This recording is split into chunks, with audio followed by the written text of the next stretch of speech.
Soy Silvia Rábade, estoy aquí con Sole Otero, que aparte de escritora, ilustradora, y he visto que también tienes cursos en tu página web. ¿Qué otras dimensiones también trabajas aparte de esas? Soy diseñadora textil también, de lo cual lo único que me quedó, porque nunca ejercí como diseñadora textil, es que hago bordados también. Y en realidad empecé dibujando, no sabía muy bien qué hacer con el dibujo, pero dibujaba. Y cuando tuve que elegir qué estudiar, en Buenos Aires no había carrera de historieta formal en ese momento, y tampoco de ilustración, así que decidí estudiar diseño textil. De hecho, me costó terminar la carrera porque empecé a tener trabajo de ilustradora por el camino y estaba como un poco, pero ¿por qué estoy estudiando mejor, esto? ¿no? ¿Y cuál sería tu técnica favorita? Mi técnica favorita, eso es una pregunta muy difícil porque justamente lo que me encanta es cambiar de técnica todo el tiempo. Terminé un poco descubriendo que para hacer cómics me sirve más hacerlo en digital, trabajo con el iPad, porque le doy muchas vueltas a todo, reescribo, redibujo, entonces en el digital es mucho más fácil, pero también me gusta bordar. Mis 2 primeros libros los hice con acrílico y lápiz. He hecho libros infantiles con marcadores también, así que en realidad me gusta pintar con acrílico. Trato de ir haciendo diferentes cosas. Para escribir Naftalina lo que buscaba era un poco que fuera divertido, porque iba a ser un trabajo largo, entonces que fuera divertido. Ya he visto también que me dices que vas cambiando de técnica, por lo que veo, o sea, no te gusta quedarte quieta, cosa que admiro mucho porque me siento un poco identificada. pero eso, ¿qué hacías? ¿Qué ibas cambiando? Porque, a ver, Naftalina es un proyecto bastante ambicioso, entonces, ¿qué ibas haciendo? ¿Qué te hizo falta, ¿no?, para poder terminarlo sin hartarte? En el cómic anterior que hice, Intensa, había usado como una estructura de página que tenía 6 cuadros por página casi en todas las páginas, y en este era como que necesitaba un poco volver a lo que había hecho en el libro anterior, que es como experimentar un poco más con el formato de la página. Entonces lo que hacía para divertirme, cuando ya veía que había hecho 2 páginas que quizás eran más tradicionales en ese sentido, era buscar alguna forma narrativa.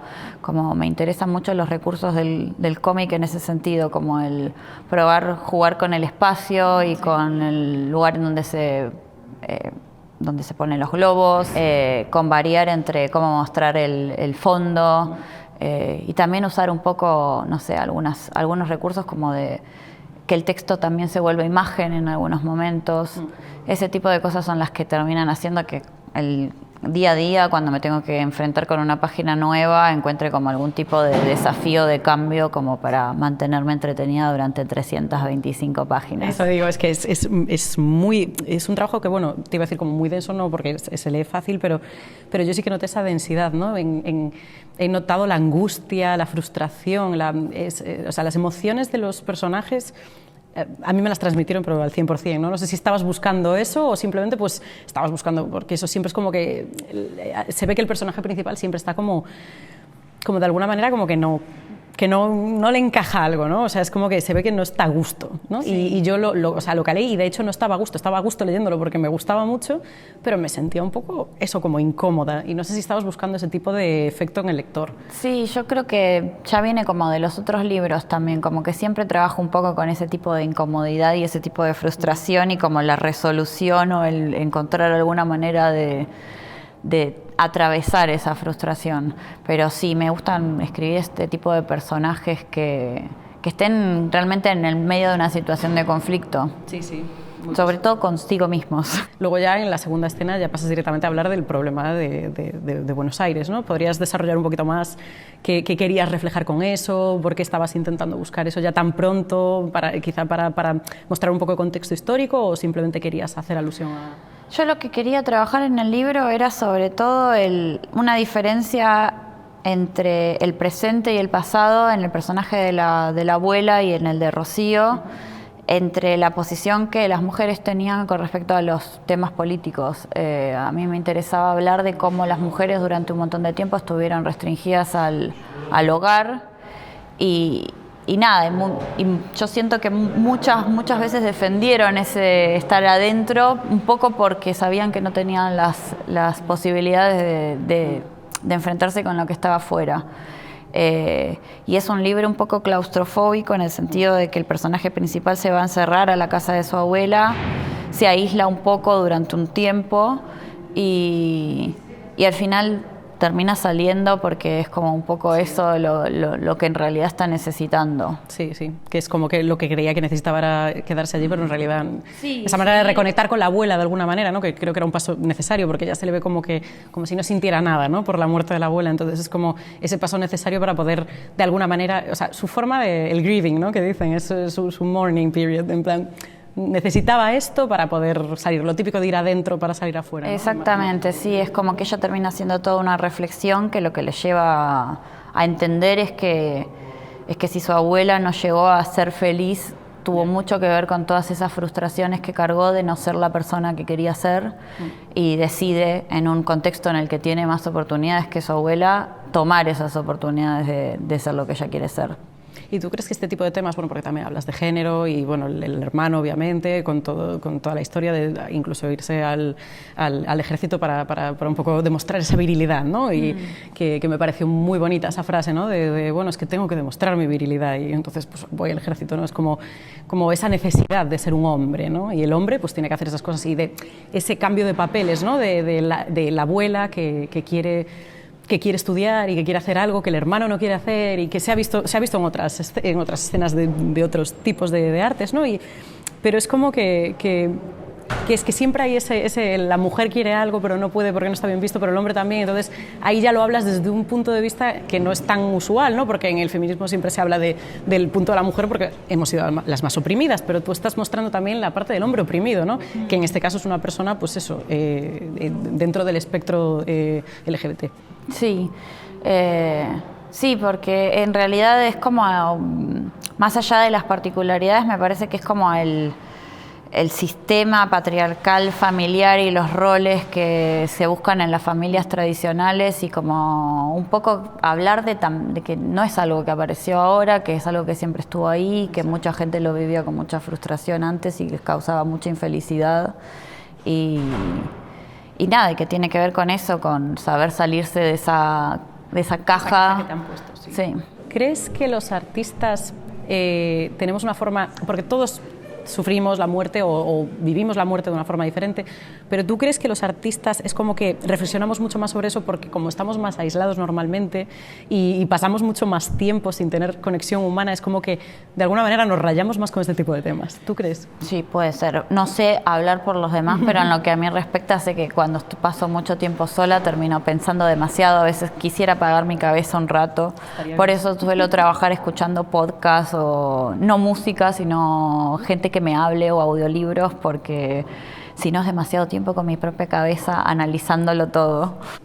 Todos estos temas que tú hablas, que siguen estando ahora obviamente, pero es como que ya no están tan silenciados. ¿Y tú crees que este tema de que no esté tan silenciado puede ayudarnos a que ahora, en vez de reprimir tanto, porque yo creo que ahora mismo hay una epidemia muy grande de depresión y ansiedad, en parte porque todo esto de lo que tú hablas, en el caso de la abuela y en el caso del hermano y de toda la familia, el abuso de la madre a ellos, porque obviamente era una relación verbalmente abusiva, el padre alcohólico, todas estas cosas siguen estando, ¿no? Pero ¿tú crees que a lo mejor en el pasado era como que estaban mucho más silenciadas y entonces es por eso que ahora hay esta epidemia de depresión y de ansiedad, porque es como que estamos acarreando todas las frustraciones de todas nuestras generaciones anteriores? Sí, yo creo que también hay una especie de depresión y ansiedad, porque si bien sabemos que necesitamos romper esos esquemas de familia tradicional y salirnos de eso porque tenemos esa necesidad, creo que estamos en un momento en el que las nuevas opciones de cómo vivir eso todavía no están del todo claras y del todo formadas y del todo establecidas, y quizás hasta sea nuestra generación la que está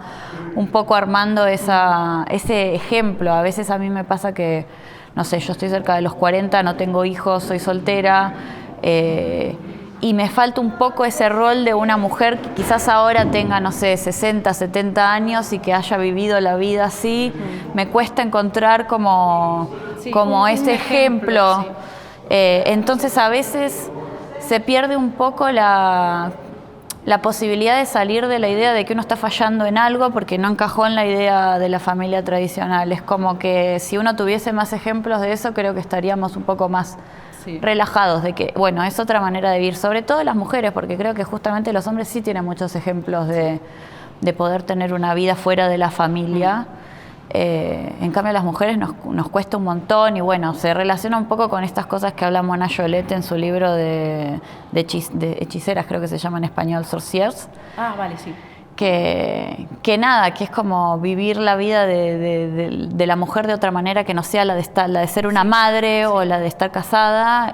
Todavía se termina asociando todavía más con ser una solterona, con ser una bruja. Sí. Que bueno, yo creo que por eso también ha habido mucho auge en el tema bruja, ¿no? Y que todas nos sentimos un poco brujas, las que estamos en esa edad de, vale, no voy a tener hijos, sé que no voy a tener hijos, o sea, lo que has dicho tú, no tengo un patrón a seguir y que tampoco nos suele hacer falta porque solemos ser las que nos vamos un poco de lo estipulado por la sociedad, pero de alguna manera es como que no te han abierto un camino. Entonces es como que cuando se ha puesto tan de moda el término bruja y hemos dicho, claro, es que yo soy esto, claro, hago muchas cosas, hago arte, paso de estas historias, entonces es como que ahí es como que encajábamos y al final nos hemos quedado con eso, pero lo hemos transformado el término. Sí, es un poco medio parecido a lo que pasó con el término marica en la cultura LGTB, que en algún momento, o queer, que se reapropió de una manera positiva. Creo que la manera de reapropiarse de esa nueva manera de vivir y ser mujer es eso, es como...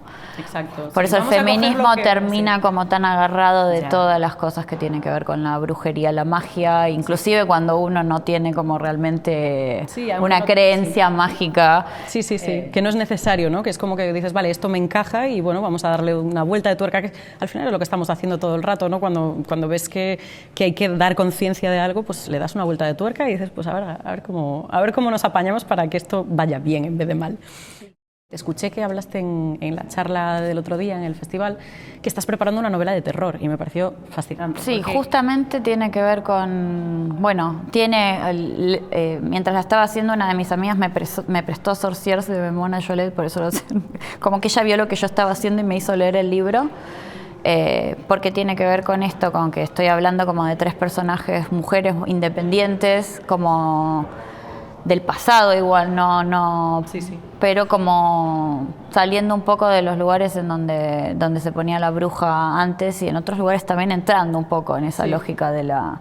El tema terror me pareció como que, digo yo, si expresas también ese sentimiento de frustración y tal, el terror, o sea, va a llegar. O sea, va a estar... Sí, también es un libro que tiene como mucha influencia, creo, tanto de Mariana Enríquez como de Irene Solá, como de estas escritoras que ahora están metiéndose mucho en el género del terror y encontrar una manera de hablar con el género, que es un poco lo que hice en Intensa con la ciencia ficción, ahora es con el terror, como usar el género para metaforizar algunas cuestiones que tienen que ver con experiencias de uno y con ideas también. Sí, aparte, bueno, que es que realmente no es un género, igual que la ciencia ficción que dices, que es que realmente no es un género que estará muy explorado por mujeres, pero no se ve tanto, o sea, no sabemos tanta información, ¿no? Porque es lo típico. Siempre ha habido gente que lo ha hecho, pero no se nos enseña. Entonces yo creo que el terror es una parte muy masculina, ¿no? De alguna manera en el tema... Sí, en general todo lo que es escribir y leer género,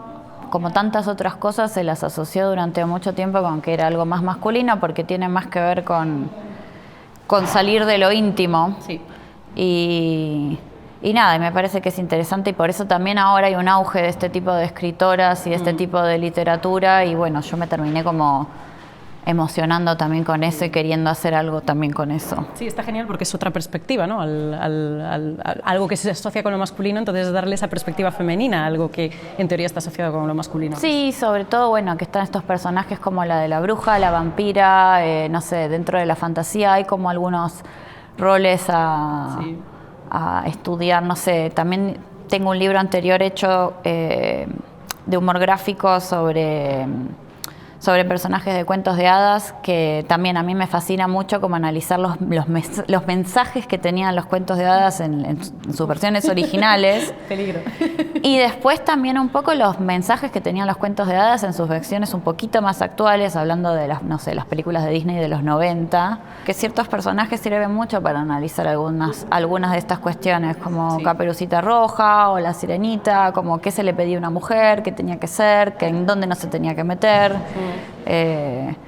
Y nada, su relación siempre con el hombre y Sí, con el romance. Es que al final realmente lo que hablamos siempre, ¿no? Las mujeres, que es que nuestra vida se nos ha enseñado a través de la visión de un hombre.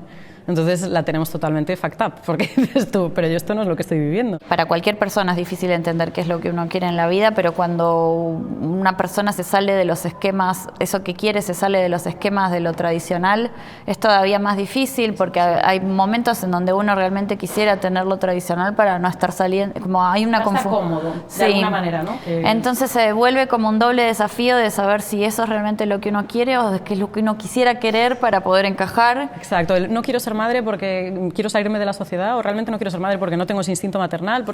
Sí. Y lleva mucho tiempo darse cuenta y es muy difícil, sí. Bueno, pues muchísimas gracias, Sole. Te dejamos ya, que te toca descansar, que has tenido una semanita completa. Bueno. Y enhorabuena por el premio, que lo tienes ahí custodiado antes de llevártelo a casa. Y nada, disfrutar de la ciudad, que ya te la conoces bien. Muchísimas gracias por invitarme a participar de esto. Un placer.